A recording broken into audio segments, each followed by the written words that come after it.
one thing. Terrible. The National Post covered it too. And we've covered this story much more than they go. We've owned this story. But John, respond. I mean, the idea of achieving their end. I think there was a huge amount of passive sympathy for the Tamils and a growing amount of active sympathy for the Tamils. A lot of that has disappeared in the space of 24 hours. I think so. I think the point I would put to the folks who support these protests is, look what Canada has done. They've given refugee status to tens of thousands of Tamil Sri Lankans so they can come here and live in peace, right? We have done our part, right? Yes, we protest. We talk to the Sri Lankan government about how they treat the Tamils there. There's no question that stuff is going on in back channels. But Canada has done its part by opening its doors to Tamil refugees. And now we're being slapped. And now just a minute. And now the problem is that we're being asked by certain radical elements within that community to support what I would argue and what most of the civilized world argues is a terrorist organization bent on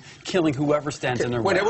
Because there's a precedent. During the Gaza operation, people waving Hezbollah flags and Hamas flags and so on demonstrated, and a small group of counter-protesters, you may even have been one of them, not that you're Jewish, but you were there to show your support. Shabbos Goy. It was Shabbat, which is why very few Jewish people were there, were actually moved along. And this has happened in Europe, where Jewish protesters have been arrested for simply standing there in front of a couple of thousand screaming people waving Hezbollah flags. There's a precedent.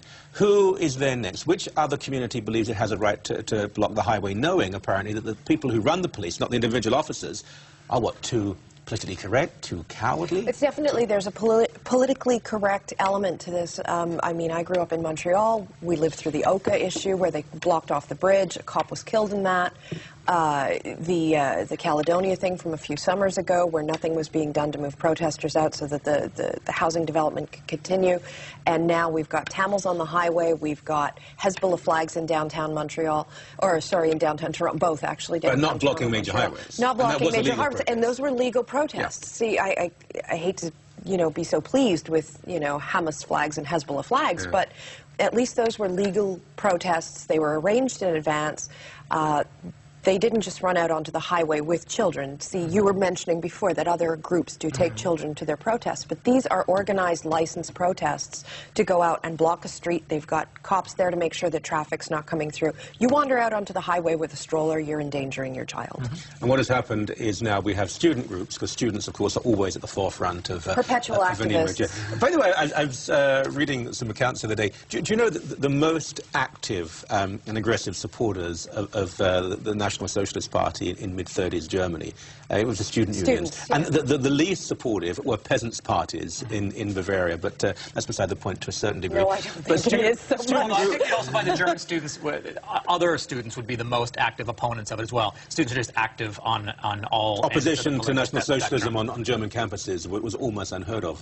Some of the academics, but the students were more than any other group ahead, they were supportive of. However, student groups, some student groups and some peace groups, parent peace groups, as opposed to war groups, on this protest as well. But this idea of this being it worked. A lot of these people don't even care about the consequences. So would others do it now? Why wouldn't they do it? But it didn't work. It didn't work in the sense that I think more and more Canadians are being fed up, being pushed into a situation where they're being asked to do what? And this is the question that the Tamil protesters who do these illegal protests will not answer. What is it you want Canada to do? We're not sending troops.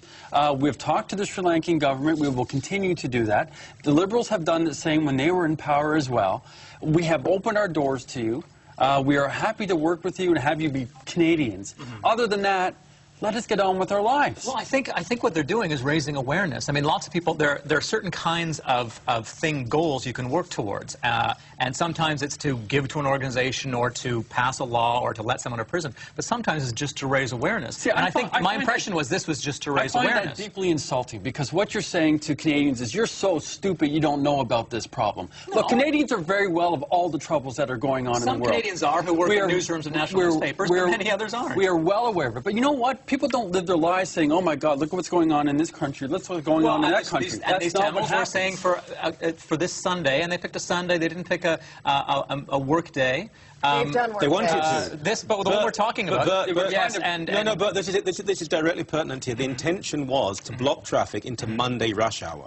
But because Monday rush hour. But what we're talking about and what's raising everyone's dander so much is that they block traffic on the calmest traffic day of the week. No, it's that they're endangering people's You lives. weren't That's there. the You should problem. have. I was. I did pass by it in the streetcar. It's enormous. I mean, I got off at Lakeshore. I was picking my son up, so I was barely inconvenienced at all. But there were thousands of people. But that's the thing. And in fact, we have an email from Inconvenience, and I someone who was on the way to the understand- hospital. Now, I understand it's illegal, and there's a reason it's illegal. I understand it's enormously inconvenient, but people are treating it like, I don't know, like treating it as if they were squeegee kids or something. It's that serious.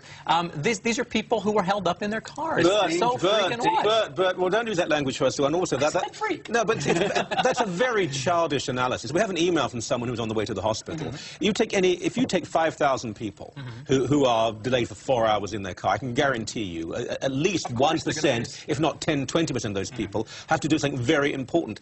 A week ago, they were blocking entrances to hospitals. Yeah, they were blocking and we had hospital doctors row. writing to us saying there are people who are going for chemo who can't get in, for goodness sake. Is that trivial as well?